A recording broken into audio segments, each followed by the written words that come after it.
About a year ago, a friend came up to me with an opportunity, okay? There was a new way. Whoa, oops, sorry. Is it me? Okay, there was a new way to make money online, okay? And it was revolved around this idea of like lesser known crypto coins called alternative coins. Just give it a second. Hello? Sweet. Okay, so the whole point of it was that you would research these coins and then see what they're about, look at their like market cap and stuff, and you would like invest in some. And then at first, I was completely skeptical, but then after a lot of convincing from my friend, I threw in 200, and within a week, guess how much that became? I'll take two guesses. Okay. 0, nope. Safe Moon. 2,200 within a week. Okay, so it grew by over 1,000%, okay? And then I'm just instantly hooked. I'm just like, oh my gosh, this is how I'm gonna get rich, okay? This is how I'm gonna pay off my student loans finally. And so I talked to Christine about it. I'm like, yo, I have a way to get rich. Just like give me a few $100s and then I'm gonna like make it grow. And so I took that money, I looked at Reddit threads, and I looked at random Reddit posters, and I'm just like, okay, this is happening, I have a plan in place. And then within 2 days, guess how much that became? Two guesses. $1? No. 20,000? No, I'm kidding. $40. It all became $40. Okay. I lost it all. I was super devastated. I was like depressed for like 3 days. I'm just like, okay, I'm not meant for the market at all. And I realized that alternative coins, like lesser known crypto coins, it's kind of like gambling, right? And I shouldn't have really trusted my friends so blindly. I shouldn't have trusted random Reddit people so blindly. And I put too much hope into their words that it left me super bummed out when everything fell apart. But realistically, I only lost, a few hundred, which still sucks. But I heard countless stories of friends and families of friends that have put all their savings into these kind of things. So like into crypto, into other unstable investments, just to lose everything. And that is devastating, right? Being in debt when you thought you were going to be rich and having no savings or retirement plan. And it's so sad to think about because that just ruined their future, everything they were saving for, even the future of their children. And then it all started with not really being careful with the information and the truths that you hear. So, information and truth, that's what we're going to talk about. Interactions between people is really important because that's like probably the hugest source where you can learn from people and gather truths. But right now in our culture, we're in a really weird place with information and truth, right? Now in our climate, we're expected that everyone has their own truth, and you can't really say one truth is better than the other. For example, if I believe that the Earth was flat, which it is. If it wasn't, we'd be rolling around. Come on, guys. You can't say anything about that, or else I would be offended, and you would be oppressing me as a dictator, And there's like all sorts of like distortions of truths. Like there's this whole idea of gaslighting, where you make people like question their whole worldview. Or have you guys seen Don't Look Up? Anyone seen Don't Look Up? Dude, so it's about America. No, I'm kidding. I love the movie, but it just like pissed me off the whole time because it's just about like manipulating truth to win like votes, pretty much. And then there's also, on this other hand, this whole cancel culture thing where someone could be telling the truth and be giving useful advice and information, but we'll dig something from like 20 years ago and then we'll cancel them. We'll end their career just because we're like, you did this when you were 5 or something, right? And that's confusing, right? What are we supposed to do with this? What are we supposed to do with truth and information in a time where it is so sensitive? How are we supposed to interact with people? And I think naturally, with any resource, we should do what is most beneficial for us and for God's kingdom, right? And that is to learn and gain wisdom from our interaction with others. Wisdom, you can think of that kind of like as the skill of life. It's being good at life, right? And it's rare, but Jesus in our passage today, he actually gives us the tools to gain wisdom from any interaction that you have. And so our focus today is, how can we gain wisdom from others? And the answer is that we gain wisdom from others by learning from their truths and learning from their mistakes. Today, we're starting a new sermon series, and it's called Taking Out the Trash. You guys should really listen to me because I'm an expert at this. That's my main chore at home. But for the next few weeks, we'll be looking at Jesus' confrontation with the Pharisees, with the religious leaders at the time. Where am I? Okay. At the time, and there's a lot of wisdom to be found in these little interactions. And we're going to try our best to learn from this and get wisdom from this so that we can be effective in our God-given mission in our lives. And you're going to see that throughout our whole series, it's going to be like really repetitive. The theme is about hypocrisy. But we're going to try to really dig deep and just tease out the little differences between our different verses throughout this upcoming series and just really, see the differences between it. And so our Bible passage today is from Matthew 23, 1-4. So we'll read it on the screen here. Then Jesus spoke to the crowds and to the disciples, saying, "The scribes and the Pharisees have seated themselves in the chair of Moses. Therefore, whatever they tell you, do and comply with it all." I'll read that again. Therefore, whatever they tell you, do and comply with it all. But do not do as they do, for they say things and do not do them. And they tie heavy burdens and lay them on people's shoulders. But they themselves are unwilling to move them so much with as their finger. And from this passage, we get our 2 points. So our first point is that we learn from others' truths. When benefits permit, I often have therapy sessions with various therapists and psychologists. And I remember while searching for a therapist, I specifically requested for a Christian one because I wanted insight on my faith as well as my psyche. So I ended up with this middle-aged lady, Christian lady, super nice and super smart, especially when it came to like things of the mind, right? So the first part, she was just like tearing apart like the way I think and how to like regulate irrational thoughts and to shift negative thinking into realistic, objective thinking. And these tools she gave me were just so helpful. It like changed the way I thought about myself, and it made me into a healthier like person who like I could love myself more.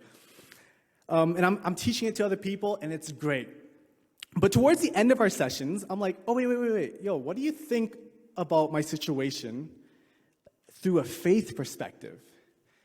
And what she told me just blew my mind.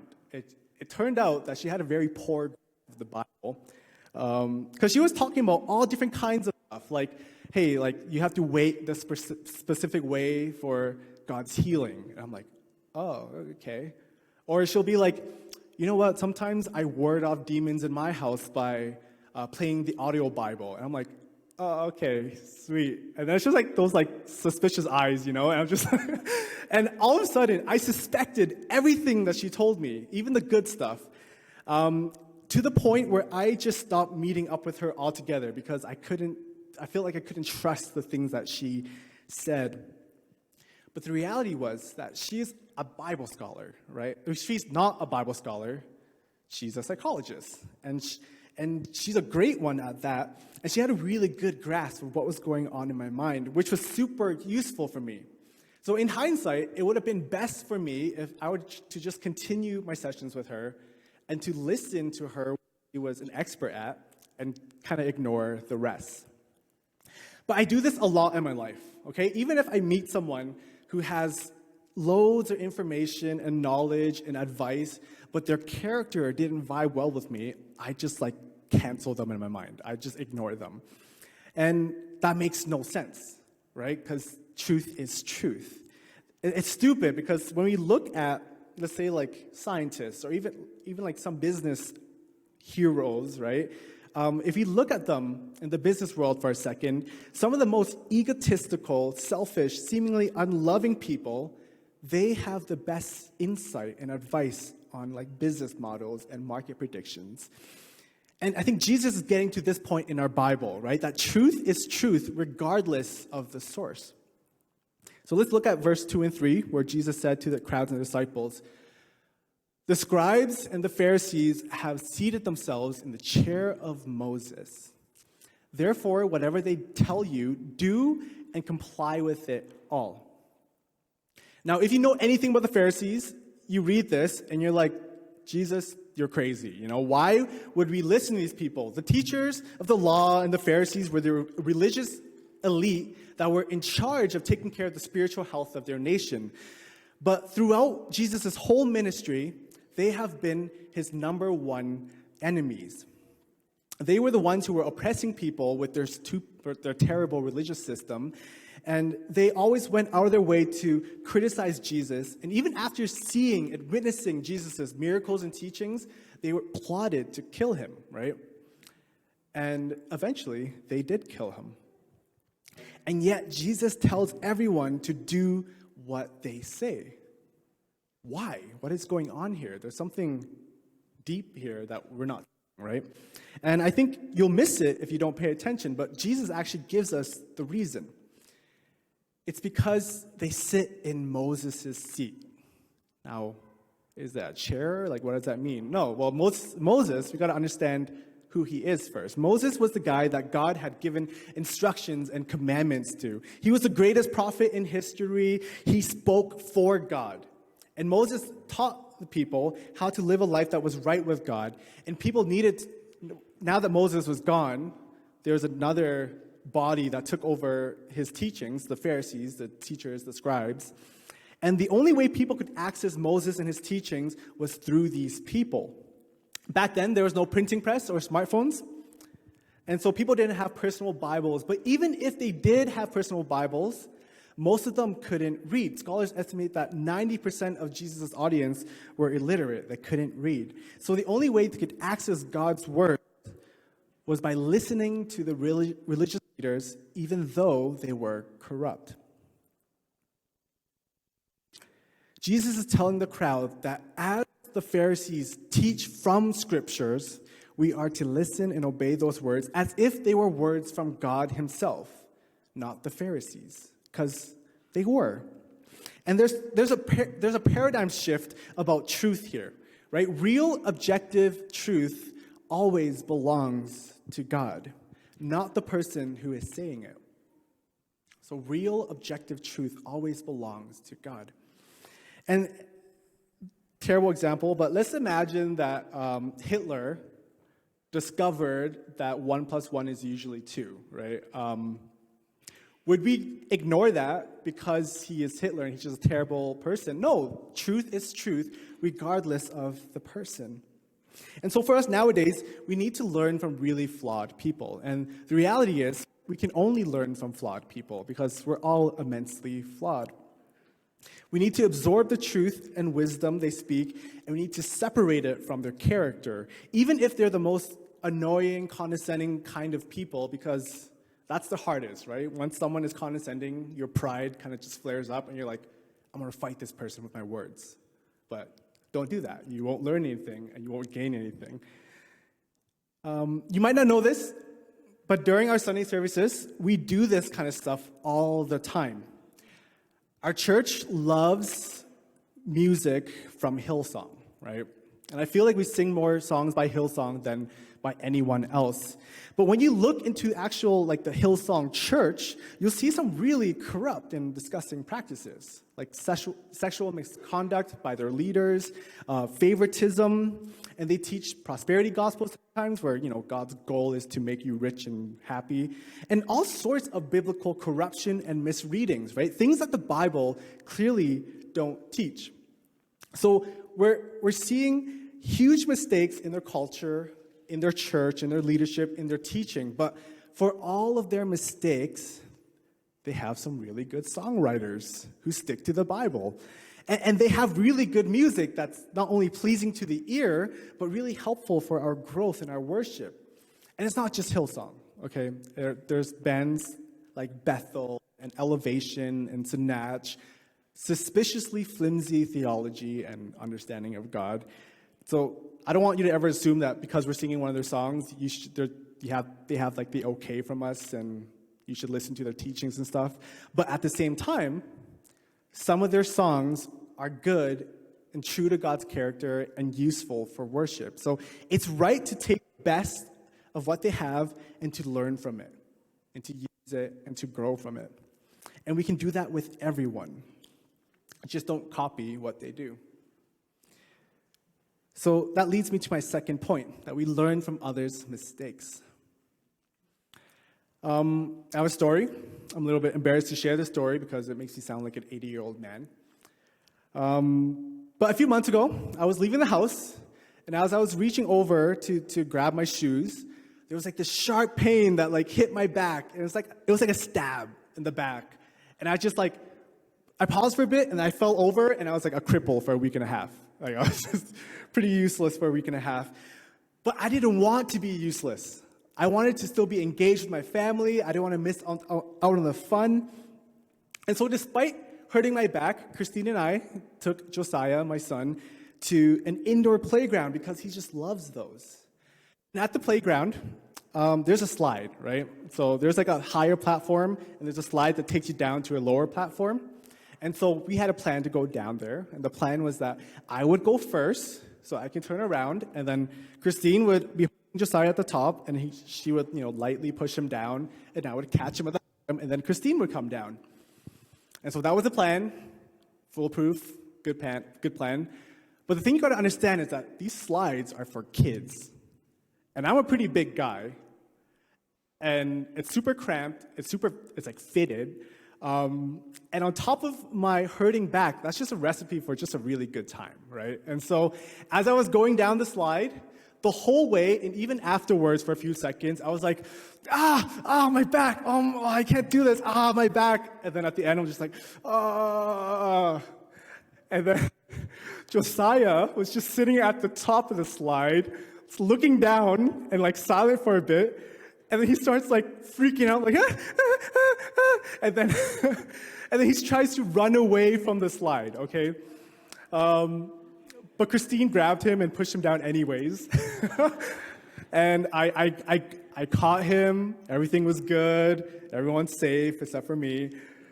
And that is one of my favorite memories of Josiah, when he's looking down the slide that just ate his dad and killed him, and started crying, And it's just amazing how, even as a toddler, hardly 1 year old, he could look at my pain from his view, my mistakes, and try to run away from it. And I think in our passage today, we're asked to do the same with the Pharisees. So Jesus said this of the religious leaders and the Pharisees: "But do not do as they do, for they say things and do not do them. And they tie up burdens and lay them on people's shoulders, but they themselves are unwilling to move them with so much as their finger." Jesus spends the remainder of the chapter, which we'll go through in the next few weeks, talking about all the different ways that the Pharisees don't live out their own theory. In theory, they believed in living a good life that had the approval of God, but in practice, they made life unbearably difficult for those who wanted to have a relationship with God. In theory, they believed in a life that should be revolved around our love for God. So every day they would recite the most important commandment, to love the Lord your God with all your heart. But in practice, they were trying to kill God. They're trying to kill Jesus because he made their lives inconvenient. And so Jesus is pointing out their hypocrisy and condemning it, almost as a warning for us to avoid the path that they are taking, just like how Josiah tried to avoid and run away from the slide, because he thought it ate me up, right? But in that, there's this implicit warning, an implicit command for us to learn from the mistakes of the Pharisees. Don't be like the Pharisees. Don't be hypocrites. Have integrity. Walk the talk. Chase after God's praise over man's praise. And so how we can actually apply this in our lives, we usually don't follow people we don't respect, but maybe as a practice right now, there's a temptation, right, to kind of blindly follow our role models or people who have a lot of influence over us. So how about just as a practice right now, I want to just think of people that you look up to, or think of people who influence you. Think of people who are your role models. Think about them. Oh, they're so great. I want to be like them when I grow up. Yeah. But then start thinking of their flaws and mistakes. Not in a way where we can judge them, but in a way that's helpful to us. So think of, if you have that person in your mind, think of their mistakes. Maybe they told you during a conversation.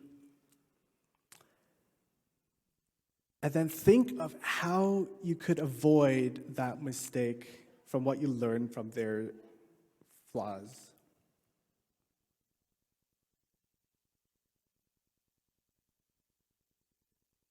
Okay, I didn't come up with a solution in my mind yet, but I'll continue working on it.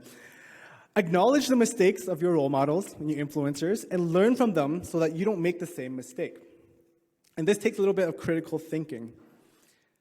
But the reality is that all our role models have flaws, and they have mistakes, and so we need to question our sources.